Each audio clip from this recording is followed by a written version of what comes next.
Repayments. Oh! Wait, what? I'm just goofing. New boot goofing. Oh! Alright, what is up guys? Welcome to my channel, and for those of you that are returning, welcome back. I appreciate you guys, all 51 of you so far. Today we're doing something a little different than the rest of the content that's on my channel. We're doing a review of this Leatt GPX 5.5 boot. Pretty exciting. I've been able to put a little bit of time in these boots before a lot of other people have, and I can tell you I'm pretty impressed, especially with the fit and some of the cool key features that I will get into later in this video. So as you guys may have seen or may know, that Johnny Walker has been wearing them since about October, as well as Ryan Sipes. For those core moto guys, I'm sure you guys already know that. If not, take a gander back through Instagram. You'll be able to look at their feet from quite a while ago, that they've been developing these boots for a while. As we know, Ryan Sipes is a bad dude. He's doing all different disciplines, and these boots have withstood all of those different disciplines, as well as Johnny Walker on the off-road side. Those guys aren't easy on boots either. And Johnny was actually a CD guy before coming over and helping develop this boot, so that says a lot about what you're going to get out of this thing, especially at a $389 price point. That's pretty competitive.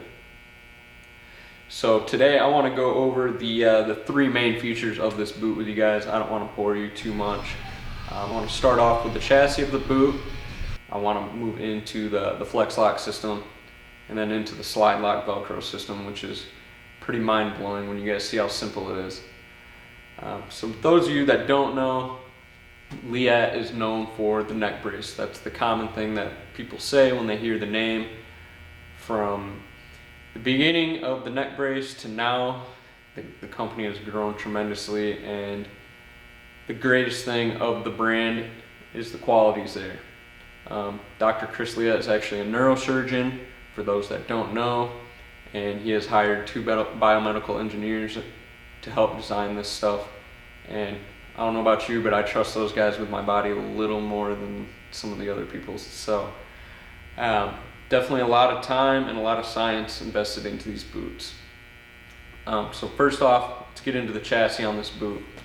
So first off, you guys will probably say it looks a lot like a Tech 7. Buckles are very similar to a Tech 7, and that's because the gentleman that helped design the Tech 7 was on the team for this. And then obviously the team from Leatt, they joined their heads together and added some of the scientific items, such as the flex lock system, which we'll get into next. As far as fitment of the boot, it's a little more of a wider fit, but it's pretty true to my shoe size and pretty true to my Alpinestars Tech 10 that I'm coming out of. One thing that I do like better than the Tech 10, I've never ridden in a boot with no booty before. This boot does not have a booty. I wish I would have worn a non-booty boot a lot quicker. But again, that's rider preference. If you like the booty, stick with it. If you're a non-booty guy, it's 100% a good way to go.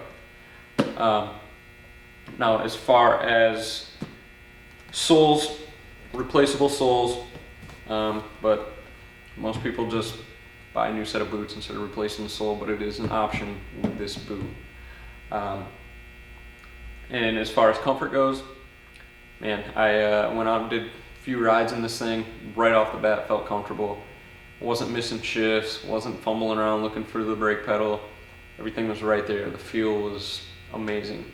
So don't worry about a break-in period. It's pretty much non-existent with these guys. So as I was just mentioning before this, got the flex lock system. So what the flex lock is that scientific side that I was mentioning before. So the flex lock system is this red piece in the side of the boot here, and what that allows the boot to do is get to a certain point and then lock out. So as human beings, our ankles are, we are made to roll to a certain point on our ankle, and then energy is going to disperse elsewhere. The thought behind this boot is when the ankle rolls, it needs to roll to its natural state, and then the boot needs to kick in and do its job.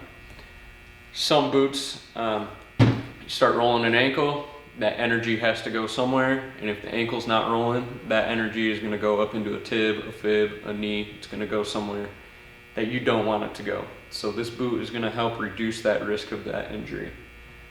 And if you want a little more flex out of it, you are able to pop this piece out and put a new one in that will allow the boot to flex a little more. So for you off-road guys that wanna go a little side to side through the woods, that would be a good option for you. Right now, I have it on a motocross setup. Obviously casing, overshooting jumps, you want front to back. You don't want to even get in close to rolling an ankle.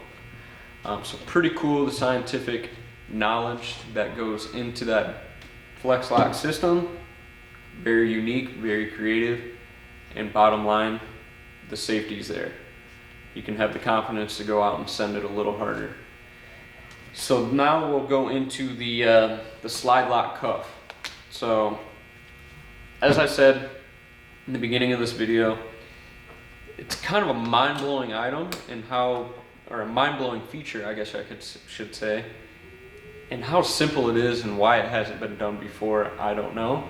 But basically what it is just a one-way slide Velcro.